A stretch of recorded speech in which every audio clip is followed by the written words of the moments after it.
Hey, you. Yeah, you. What are you doing? What are you doing here? Come on in. Yeah, the show's just getting started. Come on in. We got room for one more. Yeah, that's right. Come on in. All right.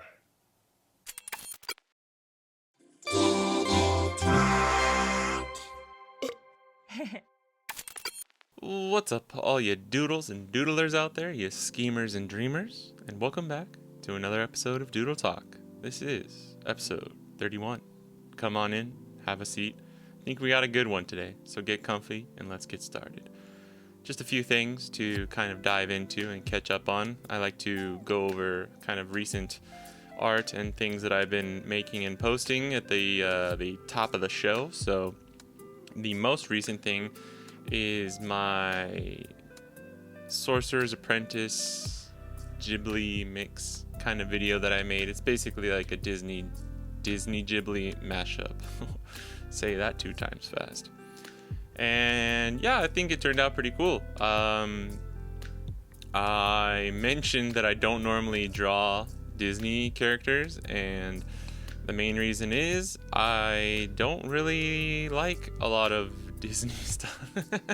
I mean this in like the least mean way possible as well. Like, I grew up on Disney. Don't get me wrong. Like, Lion King, it will forever be my favorite Disney movie. When I was a kid, I watched like Beauty and the Beast and Little Mermaid a million bajillion times. And honestly, before that, I was watching Fantasia, the 1940s film Fantasia. Now, I don't know if you can like really wrap your head around that. And I said this last time, but like, that's so crazy. It was 1940s, and it still holds up, man. I was watching Sorcerer's Apprentice the other day, and it's still like, I was like, man, I feel like I need to watch this every couple months just to like give yourself a reminder, of like, that's what they could do back then, and such good animation. I have a lot of reverence and respect for like a lot of the OG animators, going as far back as Steamboat Willie, right? Which I believe, they always say like that's the first animation with sound to it, right? God, I should have I should have looked that up. But they had the merry melodies and stuff, and then I believe Steamboat Willie was the kind of one of the first animations, really, like, that was not a silent movie back in the day. And the nine old men, like the classic animators of Disney. There's tons of great stuff that you can learn from Disney and the animations and stuff, but I just don't really enjoy any of the movies anymore. And like, I don't know, Disney as a company. It's funny that I did Disney and Ghibli, because really, this could be a whole video in itself, is like looking at those two companies and comparing them. Disney did everything that Ghibli never has done, and has never sought out to do, which is just like become the monopolizing like global power of like entertainment and stuff, right? When Miyazaki made Studio Ghibli back in the day, he literally, at like some of the opening meetings, he was talking like, this studio is made so we can make great movies that we're proud of, and when we're no longer able to do that, the studio will not exist and you will lose your job. Which is just like one of the most gangster things ever. Say what you want about Miyazaki as a person, but god damn, the dude knew how to like just put art and passion above everything else. If you're curious about that scene, I believe that's included in, there's tons of like little Ghibli documentaries and little docu-series online, but I believe that part is also in my favorite documentary of all time, which is called The Kingdom of Dreams and Madness, or The Kingdom of Madness and Dreams. I always mix it up. It's amazing. It's really, really awesome. It kind of documents when Miyazaki is creating The Wind Rises. It goes over like that span of like 2-3 years, going from like pre-planning to finishing and like actually premiering the movie and stuff. And it gives you a really big insight into like the studio itself, how Miyazaki is as an animator and a director, and I guess I don't know if he's even really like the CEO or whatever, but one of the co-founders of Studio Ghibli. And yeah, without getting too far into that topic, there's reasons why I don't know, Disney just like at a certain point didn't really gel with me anymore. I still have a lot of like fondness and look back on stuff with nostalgia, but I outside of like some of those OG kind of like styles and some of those OG little shorts and films, I really don't care much for Disney as just as like a from a like a inspiring artistic side of things. Now Pixar is a totally different story. I think Pixar definitely is, you know, I know I'm pretty sure Disney owns Pixar now too, but you know, Pixar is a little bit different. I normally can find a lot more, I can get a lot more from Pixar films, and I don't want to just sit here and bash Disney. It's like, oh wow, hot take. A grown 30-year-old man doesn't enjoy watching Disney movies. Yeah, like I don't have a kid either or anything, so there's nothing like that going on. But I did want to pay homage to The Sorcerer's Apprentice, because that is one of the first things that kind of got me inspired. If you watch the video, which please do if you haven't, if you have already, thank you so much. But like the intro to that video is really funny too, because I literally was just like, I don't know what to do for this intro. Let me just freeball this kind of idea I had of like, you're 5 years old or you're 7 years old, you're watching Fantasia for the first time. It's like kind of a meme on that. I don't remember what the show is, but it's like that guy who it's like a kind of like a Goosebumps-esque kind of show back in the day, and he would always start with a monologue where he's like, have you ever been riding your bike down the street at night and noticed the lights flicker on and off or whatever? And it's been memed a lot because people are just like, out of context, they all sound crazy. They just play them back to back. And he's like, have you ever eaten pizza with no pants on? Like, it's hilarious. But I kind of just was like riffing off the top of my head, and that was, I think that was the first take. I'm not gonna lie. I just was like, it's good enough. I'm gonna use this, because I did a second take and I couldn't get it. I couldn't get it as funny, and like, because I kind of knew what I was doing at that point. So yeah, that's the intro to that video. Hopefully you find that funny and not just annoying. It's a little bit longer. I was like, I don't know if I should use this, but I was like, who cares? And actually, it's one of the most well-performing videos I've had on YouTube. So, but I'm sure it's not because of the intro. It's probably because there's 2 words on there, Disney and Ghibli. Yes, obviously I did that on purpose. I'm not trying to be like too much shying away from all that kind of clickbait stuff. But that video's out. I had a lot of fun. I made Mickey. I did an illustration right where he's like in the basement and he's making the little suit spirits from Ghibli pour the water buckets into the well. And then the second one was Mickey as like Sophie when she's holding Calcifer like this in her hands towards the end and like gives him a little kiss. I did a short little looping gif of Mickey holding Calcifer, but in that one Mickey's a little bit more in a Ghibli style. So if that's something you think might be interesting, and I did just a voiceover over the time lapses and like kind of explain my process and how I grew up watching Fantasia and just kind of some insights into that. I didn't get into the whole like I hate Disney thing. So this is a little deep cut for you guys here on this, but yeah, please check that out if you haven't. Not much else that I've posted recently, but I do. Oh yeah, that's right. I have so an update to, it is July now, and I feel so good. I'm feeling nice because I know I don't have to post a video on Monday. But in the it's funny how the world works, you know. You give yourself a week off, or you give yourself a week off, and then you end up like trying to essentially do more work than you would have if you just had one video to make. It's kind of funny, but I had this idea, right? Because I am giving myself I'm just trying to post 3 extra videos outside the Doodle Talks this month. But I had this idea the other day on Instagram. I kind of like in a story asked people like, give me funny drawing prompts that I could use because I'm thinking about making a video. And the whole reason is because I've been watching a lot of Drawfee lately. I watch their videos sometimes, but sometimes I just get in a kick where it's like, I don't know, man, like watching other artists draw stuff can really just like motivate you sometimes. So I got into the habit of, it was a day or two where I was watching a lot of their videos kind of while I was working just on in the background. And this is, you know, nothing new, like getting funny drawing prompts and stuff, but I like the idea that it's always from their fans. Like when they have a video where it's like, one of the more interesting ones that I saw was recently was like drawing the middle evolution for Pokemon that don't have a middle evolution.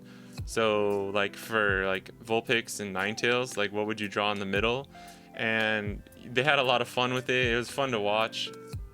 And I noticed too, the cool thing is like they do some of these videos like live, as in like they're drawing live. It's not always just them talking over a time lapse, which I think was kind of their more, you see that more often in a lot of their videos, but they do also have some where it's kind of just like live drawing while they're all talking. So it's like a podcast, but also like a live drawing. And there are specifically those types of things too, that I know a lot of YouTube artists and other, just artists do in general, which I love that kind of format. I really, really like that. The only thing is it's kind of hard to do by yourself, right? Because, it's at that point it just becomes one person kind of like talking over it. But it did give me the idea like, well, okay, I'm having this dilemma of like I want to go back to like 2 to 3 videos outside of Doodle Talk a month, and how can I do that without like burning out or overworking myself? And then I was like, well, like if I can do some of the easier videos and do like 2 or 3 at a time, which is what I'm doing this week actually. So I'm trying to knock out at least like 2 videos by the time I just need to post 1, and start banking a few videos that really aren't time relevant or don't have any kind of sensitivity to when I would post them. Then in the absence of posting, so for example, this coming Monday, and I'm gonna try this tomorrow so that I might be able to have a video for this Monday so that I don't have to skip a week, because I'm thinking it would be really fun to do these kind of like drawing prompt videos where I'm just gonna like, because like I said, the thing I really like about Drawfee, the way they do it, it's all like crowdsourced ideas, as in just like their fans submit like funny little things, and then they just go through and they pick one, like, oh, middle evolutions for Pokemon that don't have middle evolutions. Like, that's cool. Yeah, let's do that for next week, right? Because if I come up with it, it's fine. I could come up with some stuff, and I have. That's how I come up with all of these like crossover Pokemon what if videos and stuff like that. But it's just, there's a spark to it. There's more fun when you're like engaging with your audience, or just friends, or just fans, or just whoever, right? And so I was like, all right, let me try. Let me just post this on Instagram. And I got some funny suggestions. I got some good ones. I think my favorite, there were 2 that were really good. One was like 3 crows planning a heist to get some fresh bagels, that's good. That's perfect. It's like really out of context, but like you can just like envision that scene being really funny. And then one of my other friends sent in one that was like a bunch of Pokemon getting pitted, which is hilarious. Especially because Zach's from Hawaii too, so I was like, that's perfect. Shout out Zach. But and shout out Brianna for the other one.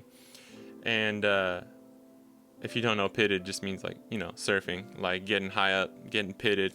If you've ever seen that video of that guy, I was like, I was just like getting there and I got so pitted and I was like, whoopah! Like, that's an oldie. I don't know if there's any young people listening, but you might not get that reference. But look it up. That video is so funny. It's still funny today. So yeah, there's that, and there's a few other ones that I actually really think I'm gonna try and do. And so I'm gonna try this format, letting you guys know here now before I even try it. So that's always a good thing.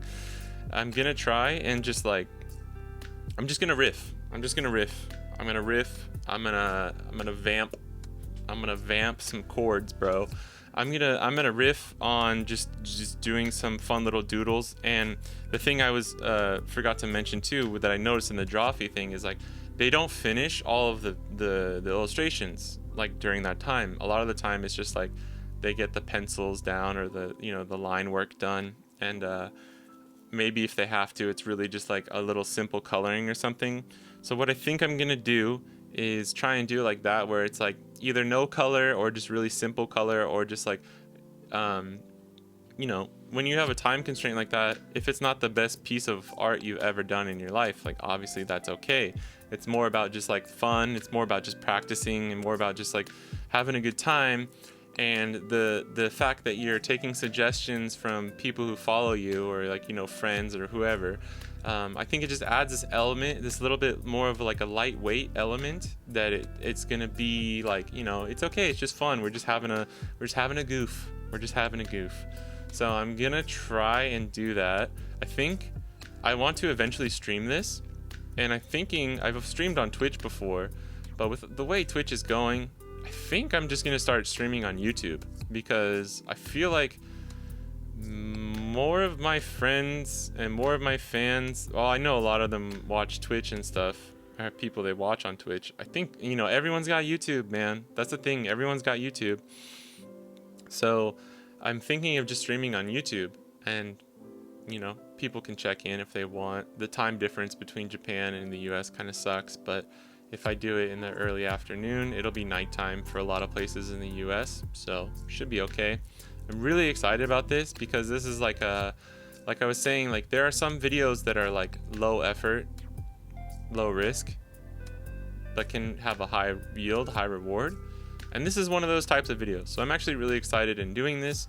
And what I'll do is I'll either just like do a little bit longer stream, or do like I'll either end up chopping it up and making just like a short little condensed video, or I'm just gonna do the stream and like leave it as a VOD, like a long video on my channel, because not everything needs to be an 8 to 10 minute like super easily digestible thing. For me, it's like this video will be kind of like a fun way. This will be a way to kind of get myself back into streaming. It'll be a way to just keep uploading stuff, right? It's kind of a win-win-win situation, unless it just becomes too much of a hassle, which I don't think it will be. I think it'll be okay, because when it's, you know, low risk, I'm not going to be super worried if it's not like amazing art. It's more of just a fun hang kind of thing.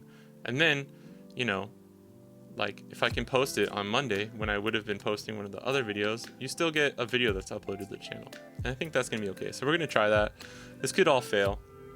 It could not work. It might not turn out as good as I thought. It might be really hard to do what I'm planning, and I might scrap it. But it seems interesting enough that I wanted to bring it up here and let you guys know. So please look forward to that. That would actually be out before this. So, time travel's cool, man.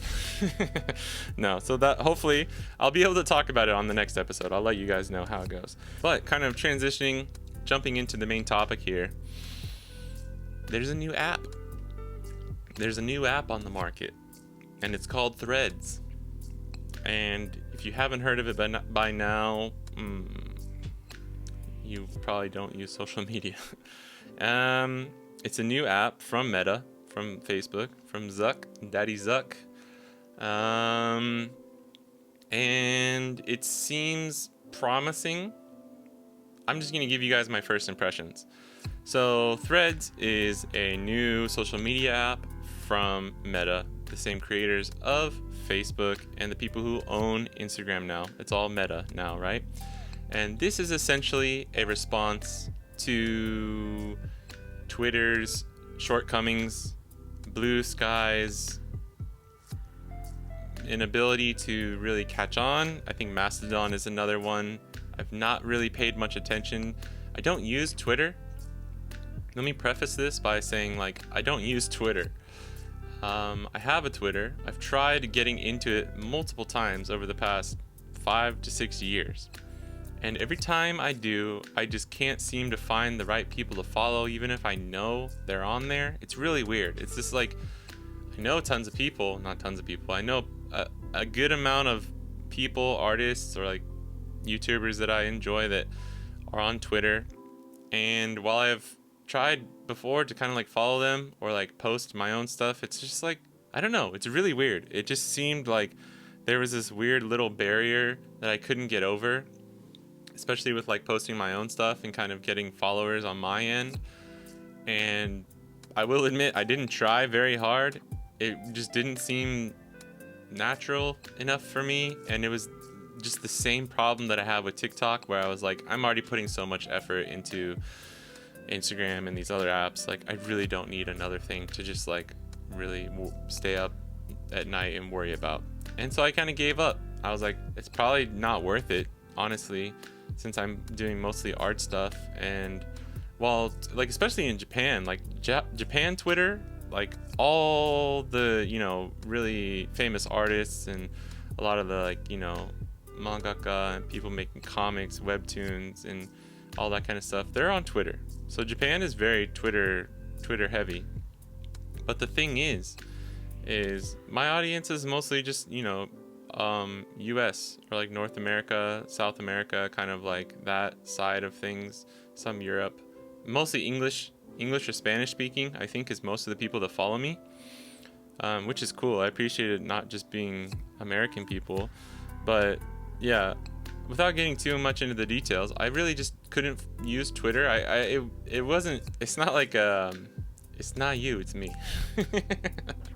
It's not you, Twitter baby, it's not you, it's me. Okay, so I will just, full disclosure, part of the reason I never started using Twitter heavily or really got into it is partly just because I was like, I got lazy. I was like, I don't want to try so hard to like get this app into my, you know, heavy rotation. But the thing with Threads is like, at first I didn't even know what it was. I saw some people posting it and I was like, oh, I don't what is this? Because, you know, you see a lot of people recently have been like doing the whole blue sky thing, but I believe that's still like invitation only. So I was like, I don't know, man, that just doesn't seem like my thing. I don't want to join an invitation only. I kind of get it. I don't know if there's like an infrastructure issue there too, but I was like, no, that's not for me. I don't give a shit. And then for whatever reason, Threads, I was like, oh, what's that? I looked at it and it's like, oh, it's by Meta, and it's essentially just Twitter. It's just Instagram's Twitter. Like, that's it. That's what it is. And then I was really skeptical, and I was like, well, I don't use Twitter. I don't particularly like Twitter. I don't know if I'm gonna like this. But then, you know, I saw like a lot of people that I follow on Instagram, a lot of artists, mostly the artists. And, you know, as an artist, you have to like kind of be wary of like the changes in social media and, you know, like the trends and things going up and down. And you gotta diversify your bonds, man. You know, can't put all your eggs in one basket. And I don't know if this is really helping because it's just another Meta app. But all that's to say is, like, upon kind of looking at it at a second glance, I was like, okay, like, I don't know, this seems like it might be cool. And then here's the thing for me that kind of like sold me on it. I'll just let you guys know. I listened to the Waveform podcast, which is MKBHD, Marquez Brownlee, his whole YouTube channel. They have a podcast talking mostly about tech and stuff like that. But they talked about it, and it got me kind of piqued. They were talking about it before it actually launched to the public, so they didn't have a whole lot of insight. But I was like, okay, I kind of want to. I want to just at least check it out now. So I made an account earlier today, actually. So this is like my really just like first impressions. This morning I made my Threads account, and like I said, this is what sold me on it, right? You can just use your Instagram account, and it just like sets it all up for you, and then you essentially just have the option to like, I don't think it was like literally everyone you follow, but a lot of people, it's just like, would you like to follow the people you already followed on Instagram? And you can just like hit follow all, and then even if they don't have a Threads app, it like, I guess, just has like a pending follow like message that it's gonna like, if once they do, you'll just automatically be following them. But you can also just manually go through, which is what I did, and like follow the people you want to follow. But the weird thing too is like, I already had like 40-50 people following me, because there's just a few people who just hit follow all, right? And I was like, okay, within like 30 seconds, I've already set it up. I already have like 40-50 followers. I'm already following like 50-60 people that I know I want to follow. This is kind of cool. Like, I'm not gonna lie, it sounds kind of trivial or maybe just like nitpicky, but to have a process like that where within literally 2 minutes, my reservations that made me not want to use Twitter and what ultimately made me give up on Twitter all of that was solved like within 2 minutes of just basically automated things. And I don't know, that was kind of cool. For me, for somebody like me, that's pretty dope. And while I don't know exactly how I'm going to use it, you know, I want to post some art stuff there. I need to kind of like repost, I guess, some stuff and kind of give a kind of general feel vibe for like, you know, the content that I'll be posting. I also just want to have some fun with it, you know, because we use Instagram. If you're an artist, a lot of artists, you use Instagram, and while yeah, you can be candid, you can be natural. I don't try like you could say it's like curated, right? But it's really just me like posting the stuff that I make. And I do feel kind of like I feel kind of weird if I go like too off the rails. Like I don't want to go on a rant or anything on Instagram. Not that I want to go on a rant on like Twitter or Threads, but you just feel a little bit more inclined to like keep it classy, right? If that makes sense. On Instagram, you kind of want to just like, you want to post what you need to post. Like you don't want to get too off track. Like you don't want to like make people be like you don't want to post like 100 stories and of just like random shit posting or something, because you're probably going to turn people off at that point. All I'm saying is like there are ways where you're just like, you're probably being a little bit more reserved, and you're like, here's my, like, it's just in my case really, like here's my work. I'll try and be funny and then like, you know, have some fun with it and stuff too. But you know, I also have fun kind of just like shooting the shit and like saying funny stuff. I think back in the day, like Facebook and Snapchat for a while were a fun way to like I get the appeal of Twitter, and I remember the appeal of old Facebook, where it was like, you know, if you have a funny thought and you want your friends to see it, you know, it feels good. Just like make a joke or something. This was kind of before memes were that big, but you know, post a meme and you know, people like it. It feels good. The like text or just image, well, I think there's video too, but it's mostly text, right? So it's kind of a different like medium. And while yeah, you can post pictures and stuff like that, it's not the same like video scrolling feed kind of thing that TikTok and Instagram with Reels have, right? So it's just a different beast in general, and it's kind of just a different vibe. And I think it'll be kind of fun to just let loose a little bit more on Threads and kind of like have just that more like, I don't know, if you want to get an insight into just a little bit more of my like personal life in a way, I guess. Like I don't even know how to describe it, to be honest, but you know, if you want to just get a more like in-depth look about maybe some of the stuff I'm thinking about, or just like, you know, it seems more casual. That's what I'm trying to say. It just seems, Instagram seems a little more reserved and like, you know, curated, I guess is the only word I can think of right now. But Threads and Twitter has always seemed more like, you know, casual and just like say what you want. You can post a lot more. It's not as like intrusive. Whereas I feel like on Instagram, if you're posting spammy stuff, people might get kind of angry unless they just really love you and love your work or whatever. But that's the thing. I don't know exactly what I'm gonna do yet. It seems really promising, and the only thing I can kind of think of is like the whole argument where it's like, oh great, it's Meta who's making it, and it's just another monopoly. It's just another social media monopoly. It's just another giga corporation owned by a robot who is a billionaire. And like, I get it. I kind of get it, but it's like at the same point, like Twitter's not doing so well right now. Like, I don't know what Elon's doing.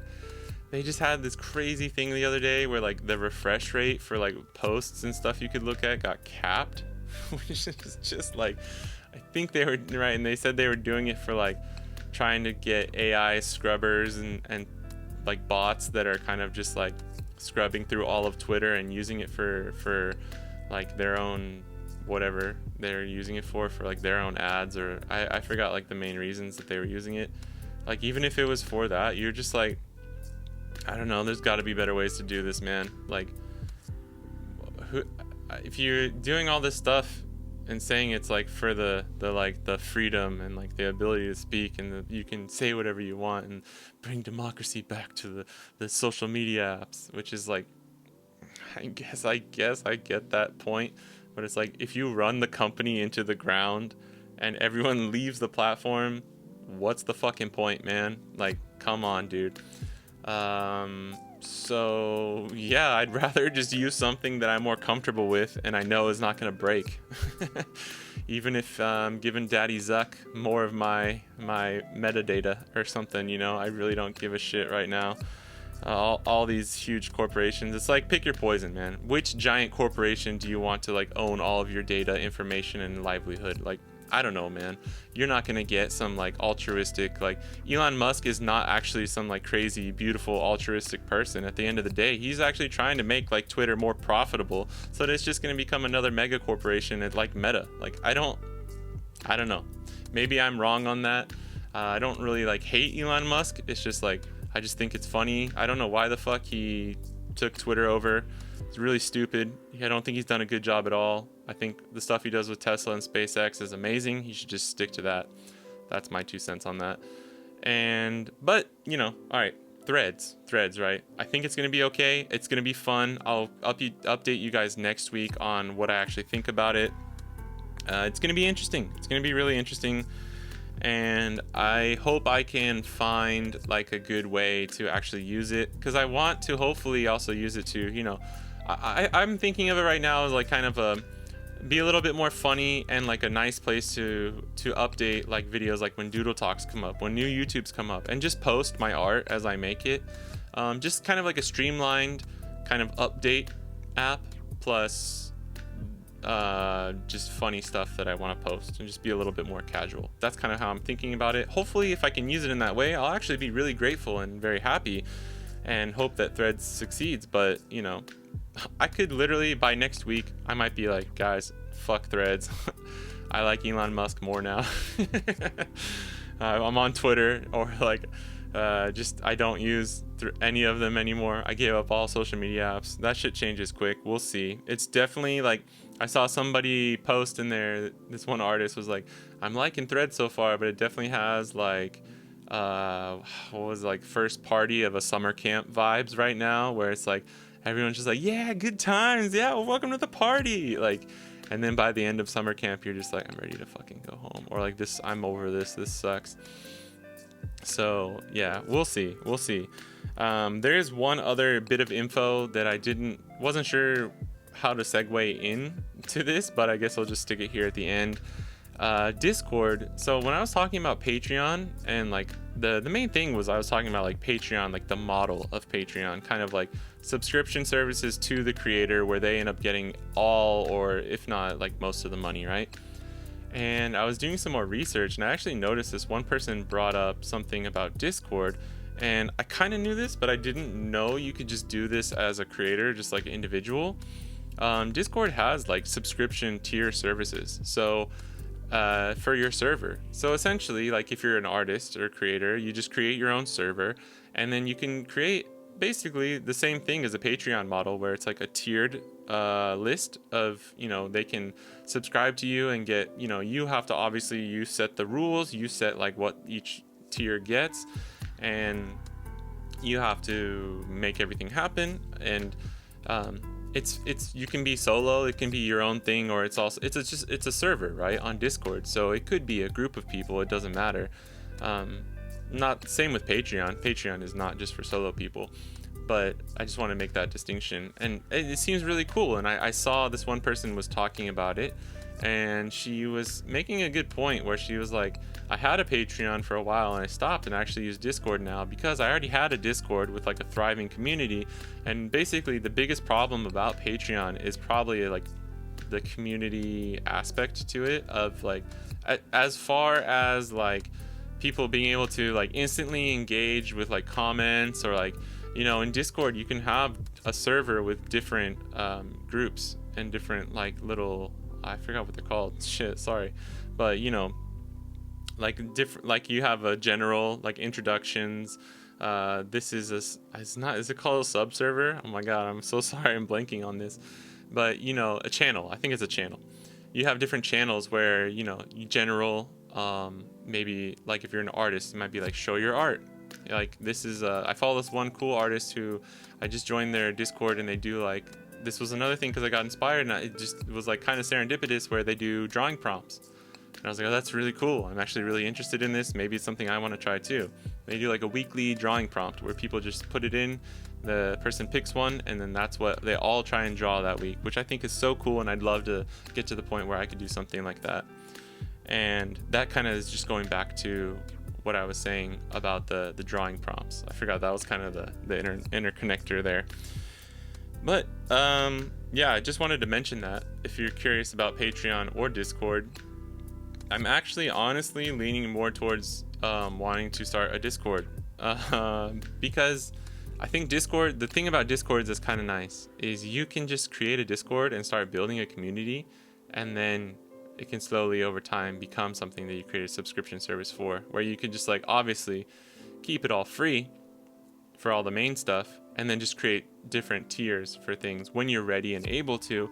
But in the meantime, you've already built up this community, which you technically, yes, you could do that on Patreon, but I definitely kind of looking back on it, I agree with the person who was talking about like, you know, in Discord, it's just so much easier to like, you know, reply and reach out to people who are also in the community. And nothing against Patreon. It's just that is kind of an important aspect nowadays, and that's something you got to kind of look out for. So that's definitely very interesting, and I think after I do a little bit more research and kind of see how it goes, that might be something I'd like to talk about more at length. But just for today, I wanted to mention it at the end. And yeah, if you're on Threads, follow me. It's the same as my Instagram. You can find the link on my Instagram. And that's it for today. So we'll see how it goes, but I'll keep you guys updated next week. Thank you for watching or listening, and I'll catch you guys in the next one. Peace.